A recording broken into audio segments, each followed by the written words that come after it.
ni la muhimu wa kipekee ni kupita kumwombea kura rafiki yangu, kaka yangu, kiongozi mwenzangu Ipiana, ambaye yeye anagombea ubunge kwenye jimbo lenu la Uyole. Sasa kwa haraka angalau niwaambie nini matamanio yangu watu wa Uyole, nini matamanio yangu iwapo nitafanikiwa kukalia kiti hiki cha urais. Na inawezekana Uyole, labda kwa sababu nyinyi mnafaidi mambo mengi sana hapa, na inawezekana mko kwenye njia panda kubwa sana ya kimkakati, labda shida zenu sio kubwa sana, shida zenu inawezekana sio nyingi sana kama hayo maeneo mengine niliyopita. Nataka niwaambie watu wa Uyole, Chama cha Mapinduzi hakitakiwi. Chama cha Mapinduzi watu hawakitaki. Chama cha Mapinduzi kimechoka.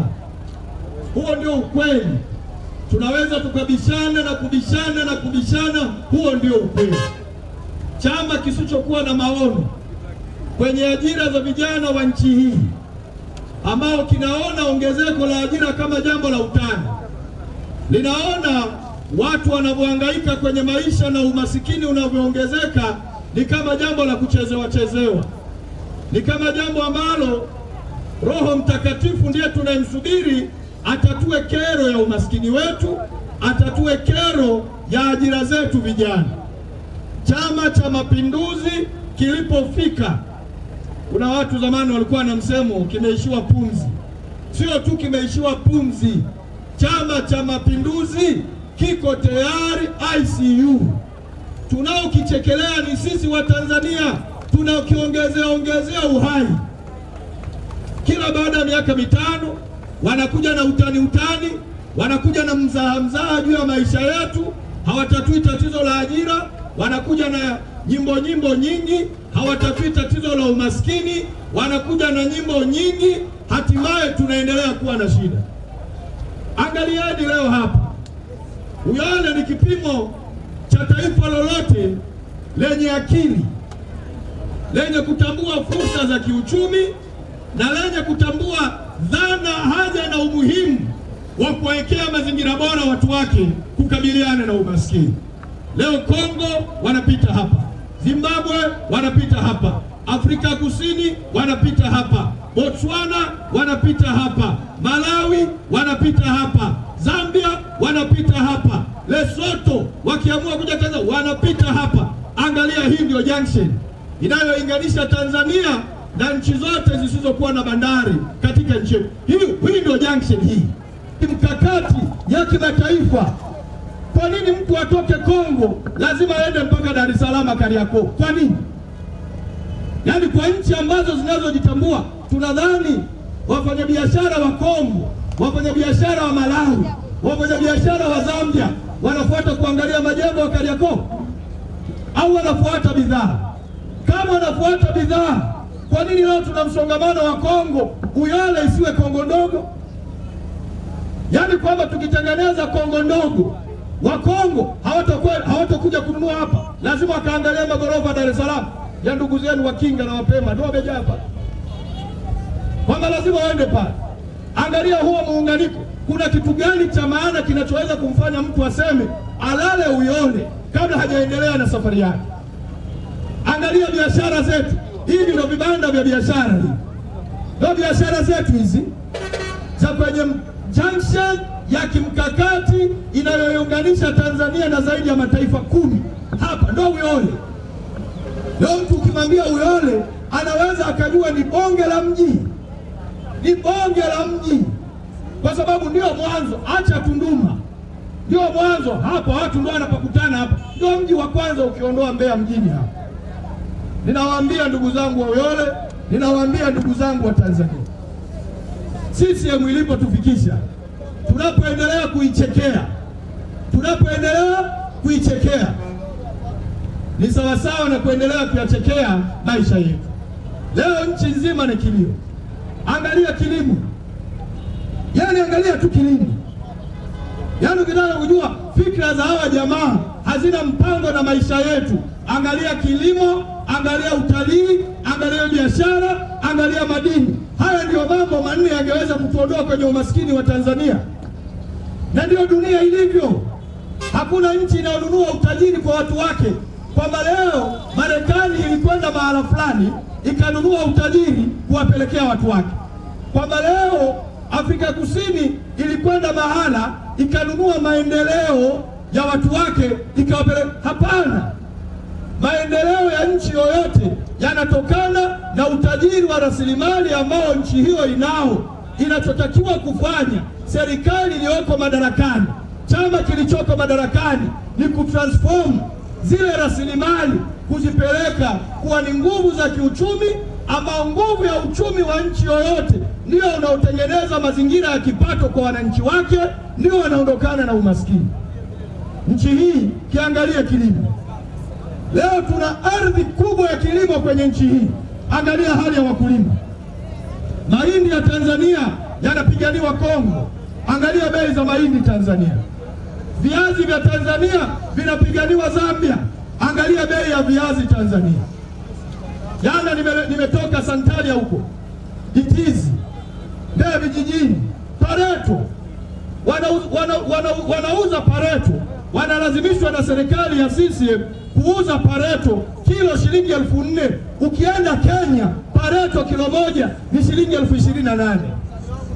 Nchi hii na wanaonunua, ndugu zangu, ni vigogo wa Chama cha Mapinduzi. Ndio maana wameng'ang'ania AMCOS, stakabadhi ghalani ni wao. Wanawanyonya wakulima, wananunua mazao, wanayapeleka Kenya, wanayapeleka Sudani, wanayapeleka Kongo, wanauza kwa bei kubwa, wanakuwa matajiri, wanapata pesa. Uchaguzi unakuja, wanatembea na briefcase za pesa kununua ubunge. Hawana mpango na maisha yetu. Ndio cycle ya CCM walivyo. Leo kilimo nchi hii kilipaswa kabisa kukuondolea umaskini. Dunia imesema hivyo, wataalamu wa ndani wamesema hivyo. Leo nchi hii, sijui kama Watanzania wangapi wanaelewa, tuna ardhi inayotosha kwa ajili ya kilimo, ekari milioni 29 zinazoshughulikiwa kwenye kilimo, zinazotumika kwenye kilimo ni ekari 940,000. 940,000. Ekari milioni 28 nchi hii ambazo zingeweza kulimwa, zikawaondolea Watanzania umasikini, zikawaondolea Watanzania njaa, hazilimi. Hawalimi. Na wanajua wakilima, wataalamu wa uchumi wanaita multiplier effect yake. Multiplier effect ya kilimo cha Tanzania ni utajiri wa Watanzania. Hawana mpango huo. Hawana mpango huo. Ndio maana leo nchi hii unasikia tuna njaa. Nilikuwa na watania Rukwa, nilikuwa Rukwa huko, nimewaambia mkoa wa Rukwa una uwezo wa kuilisha hii nchi. Mkoa wa Rukwa peke yake, chukua Rukwa na Katavi, inaweza kulisha hii nchi. Lakini leo tunakuwa na njaa, na tukiwa na njaa, msaada wa chakula unaletwa kutoka Marekani. Unafikiri Marekani ananunua kile chakula ndo anakiweka akiba kusaidia watu? Marekani analima. Chakula cha msaada kinacholetwa na Marekani kupelekwa kwenye mataifa mbalimbali, wanalima Marekani. Na ukienda kwenye kilimo cha Marekani, sio kilimo chetu hiki cha kuvunjana migongo, ni kilimo kinachotoa mabilionea. Leo kilimo duniani ndio sekta mojawapo inayozalisha mabilionea duniani. Kilimo. Leo tuna ardhi, hatulimi. Leo unanunua mchele, umetoka Ipinda hapo Kyela, unaletewa hapo, unauza shilingi 2,800, 3,000. Mchele umetoka hapo Ipinda hapo. Unajiuliza sababu ni nini? Maeneo ya kulima tunayo, na dunia ni simple tu. Duniani kanuni ni moja tu, supply and demand. Kama watu wanataka halafu hakipo, bei itapanda. Ndio maana leo tunauziana viazi bei mbaya wakati tuna vilimo wenyewe, kwa sababu ardhi tunayoitumia kuzalisha viazi bado ni ndogo, wakati ardhi yenye uwezo wa kuzalisha viazi ni kubwa. Tumeiacha tu kwa sababu CCM hawataki. Leo tunauziana mchele bei kubwa kwa sababu mahitaji ya mchele ni makubwa, lakini sokoni mchele ni mchache, bei inapanda, wakati ardhi ya kulima mchele nchi hii imebaki kubwa tu, lakini CCM hawataki.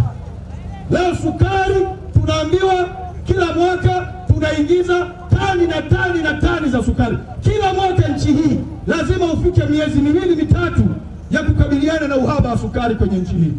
Angalia mabonde yanaofaa kuzalisha miwa, hatulimi. Tuna viwanda zaidi ya 6 vya sukari, uwezo wa kuzalisha miwa tunao, hatutaki.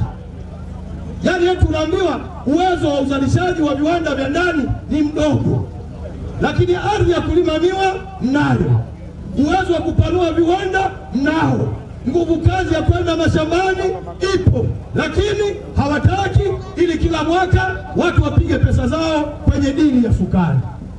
Mafuta nchi hii yanaagizwa kutoka nje, tani 398,000 kila mwaka tunaagiza mafuta ya kula. Alizeti ukenda Singida inaoza, alizeti ukenda Babati inaoza, mbegu za pamba ukenda Mwanza, Shinyanga, Simiyu, Geita, Musoma zinaoza, karanga zinaozea mashambani, ambao ni mafuta hayo. Yaani alizeti inaoza mashambani ya kuzalisha mafuta, mawase yanaoza shambani Kigoma huko na yanazalisha mafuta, lakini tunaagiza mafuta kutoka nje. Madhara yake ni nini?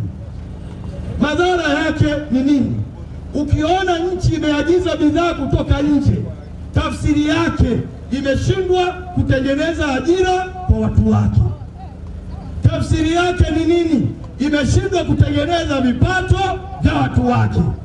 Leo ukiona mafuta yameingizwa kutoka nje, hiyo nchi alikotoka yamezalishwa, ajira za vijana wa nchi hiyo zimetengenezwa, vipato vya Watanzania vya vijana wa nchi hiyo vimeongezeka.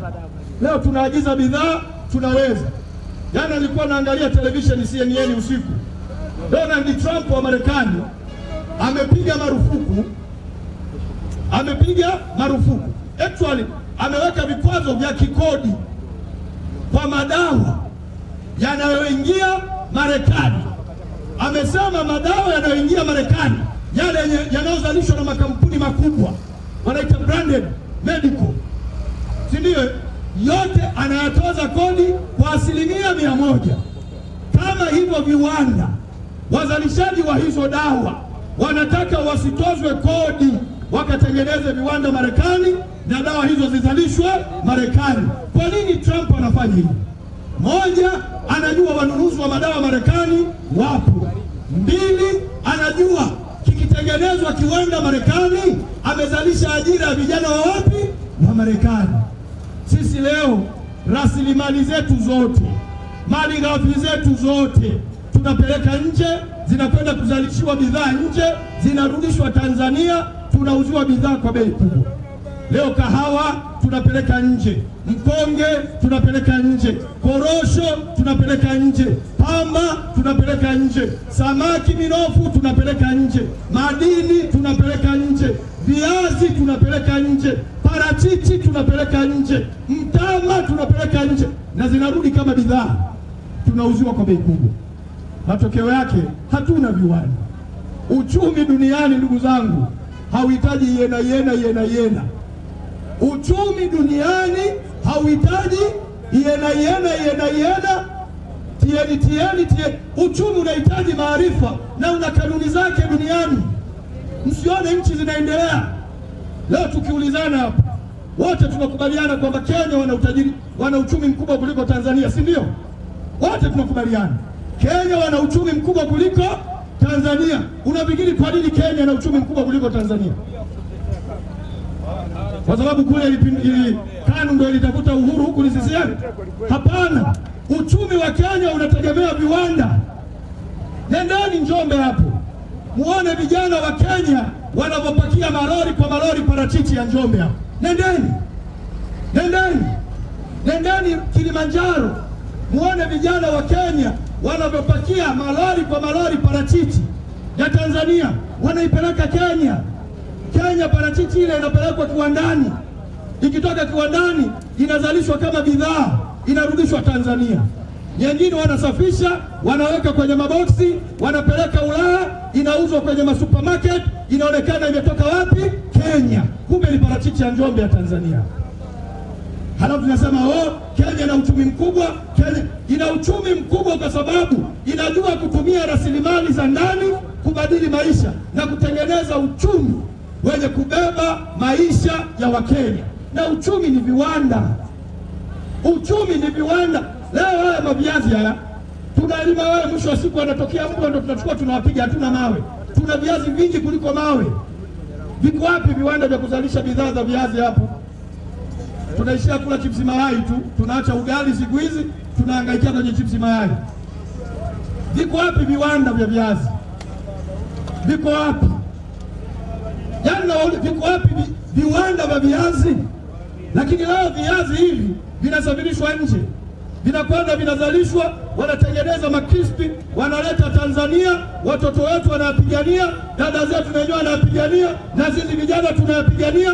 Ile imekwenda kutengeneza kiazi cha Tanzania, kimekwenda kuongezewa thamani China, kinarudi kama bidhaa, tunanunua kwa bei kubwa, ni kiazi chetu hicho hapa. Na waomba sana ndugu zangu wa Uyole, namna CCM wanavyocheza na maisha yetu, sio kwa bahati mbaya.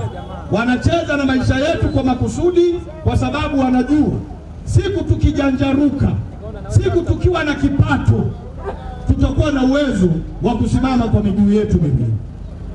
Na kama tunasubiri Roho Mtakatifu ashuke arekebisha uchumi wa nchi hii, vijana wenzangu tupate ajira, mama zangu tupate ajira, naambia tutasubiri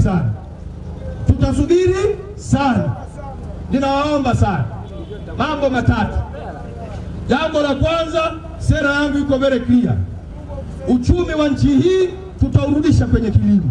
Nilete dhamana, naitwa wapi? Dunia ya sasa watu hawashiki mali, watu wanashika mawazo, ideas. Watu wanatajirika kwa ideas. Wewe una idea ya biashara, nenda benki, eleza biashara yako itakavyokuwa. Miezi 6 itakuwaje? Inazalishaje? Mwaka mmoja inakuwaje? Inazalishaje? Pewa mkopo kapige mzigo. Watu wanapewa mikopo leo kwa vitu vinavyoitwa business concept, sio dhamana. Dhamana ni mambo yanayopitwa na wakati. Wewe mwenye biashara hapa unamweleza kabisa, bwana, mauzo yangu haya hapa, nauza simu za mkononi 100 katika kipindi cha mwezi. Nina uwezo wa kuuza 200, nina uwezo wa kuuza simu 300. Nipe mkopo, nikaongeze mtaji, niongeze mzunguko, niongeze faida, niondokane na umaskini. Wewe unaniambia lete nyumba. Nyumba ya nini? Nimewaambia vijana wenzangu, hakuna wazo la biashara la kijana mwenzangu wa Kitanzania litakaloamua. Kilimanjaro kule, Kilimanjaro na Arusha na Manyara ni ukanda wa utalii. Very interesting nchi. Alafu tunaamini CCM watatuondolea tatizo la ajira. Very interesting. Kijana wa Arusha anaingia kwenye mtandao, anakutana na wazungu, wako tayari kuja Tanzania, wako tayari awapokee, atengeneze dola, ananyimwa leseni. Kisa hana gari Land Cruiser ya milioni 200, ndio kigezo. Upokee watalii uwe na Land Cruiser yenye thamani ya shilingi milioni 200. Kijana unaweza wapi? Yaani kijana amewapata wazungu 15, kundi la wazungu 15 wako tayari kuja Tanzania, amejitambulisha, amejenga hoja, amejenga uaminifu, wamemuamini, tupokee, ananyimwa kibali na Tanzania. Eti huna gari ya milioni 200 ya kupakia wazungu. Yaani nchi ya ajabu yenyewe basi tu. Ananyimwa. Matokeo yake ni nini? Yule kijana anapoteza pesa. Anapoteza pesa kwa sababu hana gari ya milioni 200.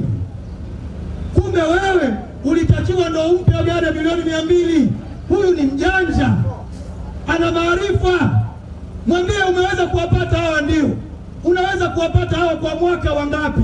Anakuambia kwa namna nilivyo ninaweza kuwapata 100. Unatengeneza kiasi gani? Natengeneza $100,000 kwa mwaka. Una uwezo wa kulipa kiasi gani kila mwaka? Bwana, mimi nitawapa $10,000 kila mwaka, $90,000 niendeleze maisha. Chukua gari hiyo, nenda walete wazungu wachukue, nenda. Yaani wewe unamnyima fursa ya kutengeneza maisha yake. Mimi sielewi. Yaani vijana wenzangu mnaozungumza haya, mnaweza mkafikiri ni utani, lakini tatizo la ajira nchi hii linazidi kuwa kubwa kwa sababu tuna watu ambao bado wako kwenye enzi za ujamaa na kujitegemea, kwamba mkopo wake dhamana. Hakuna duniani leo, hakuna duniani. Ninawahakikishia, ndio maana ninawaambia, nimeahidi kuanzisha mfuko maalum wa kulinda, kustawisha, kukuza na kuendeleza mawazo ya kibiashara nchi hii, tuondokane na umaskini na tatizo la ajira. Mwandishi mmoja aliniuliza, sasa utawezaje? Nikamwambia tunashindwaje? Hivi hatujajengeshwa bwana Mwalimu Nyerere hapa la umeme? Trilioni ngapi zimetumika huko? Hatujajengeshwa SGR? Trilioni ngapi zimetumika? Kwani ukiamua kutoa trilioni 2 uziweke pale, vijana wakope wazungusha, anataka milioni 200 haya, milioni 300 haya, milioni 100 haya, milioni 50, tunapoteza nini kama taifa? Kwenye nchi ambayo unataka kutatua tatizo la ajira, tunapoteza nini? Kwenye nchi ambayo tunataka tukabiliane na umasikini wa kipato, tunapoteza nini? Tuache ushamba. Mimi ninawaambia tuache ushamba. Benki zitakopesha kwa kutumia dhamana. Kuna mtu yuko hapa miaka 20 yuko anauza biashara hapa. Wewe unataka dhamana gani? Hiyo milioni 100 yako ndio imtoe roho akimbie hapa. Amekaa miaka 20 anafanya biashara. Familia yake inajulikana, wazazi wake wanajulikana. Huyu mtu ana address. Ni ushamba. Naambia ni ushamba. Na ni ushamba unaosababishwa na sera za kijamaa na kujitegemea za Chama cha Mapinduzi. Na waomba mniamini, twendeni tukabadilishe nchi hii. Nchi hii inahitaji rais atakayeweza kuongoza uchumi kwa fikra za kileo. Fikra za kileo, sio iena, sio mbwembwe. Na mimi nimewaambia, kuna washikaji wakawa wananicheka, sio washikaji wazee, au kijana mdogo. Niliwaambia sitovaa tai, nitavaa suti na tai siku nakwenda kuapishwa bungeni. Wasio kafikiri masala hatuna tai na suti, tunazo na zinatupendeza. Nitavaa siku ninakwenda kuapishwa, nitapiga suti siku ninakwenda kuzindua bunge. Umeelewa? Maana najua dunia itakuwa inaimulika Tanzania siku hiyo. Rais wa kwanza kijana nchi anakwenda kumwaga mipango gani? Nitavaa suti. Nikitoka kuzindua bunge, nitapiga t-shirt na jinzi na raba, mguu kwa mguu, kitaa kwa kitaa, tutafute ajira za vijana wenzangu wa nchi. Nasema rais gani ambaye hatovaa suti unakaa unapigwa viowazi, unasahau shida za wananchi wako. Nchi ya kuvaa suti, hii nchi ilipo leo ya kuvaa suti. Tuulizane tu, hivi kweli ni rais kweli unavaa suti, una raha gani kwenye nchi? Raha gani? Ninawaambia hii nchi tutaipeleka mpela, itanyooka, na ninawahakikishia Watanzania 2030 sitochukua fomu, mtanichukulia nyinyi wenyewe fomu, tume ya uchaguzi, niendelee mitano tena hapa. Hii nchi inawezekana. Hii nchi inawezekana. Haijapinda hii. Niwashukuru sana watu huyo. Nawaomba mniamini. Mama zangu nawaomba sana mniamini. Niamini. Dada yangu, haya maisha haya, niamini. Piga goti usiku, muombe Mungu. Mwambie Mungu, nionyeshe kama aliyoyasema yule kijana yanatoka kwenye nafsi yake. Mwambie Mungu akuoneshe, na asipokuonesha usinipe kura. Ninazungumza kwa uchungu wa nchi yangu.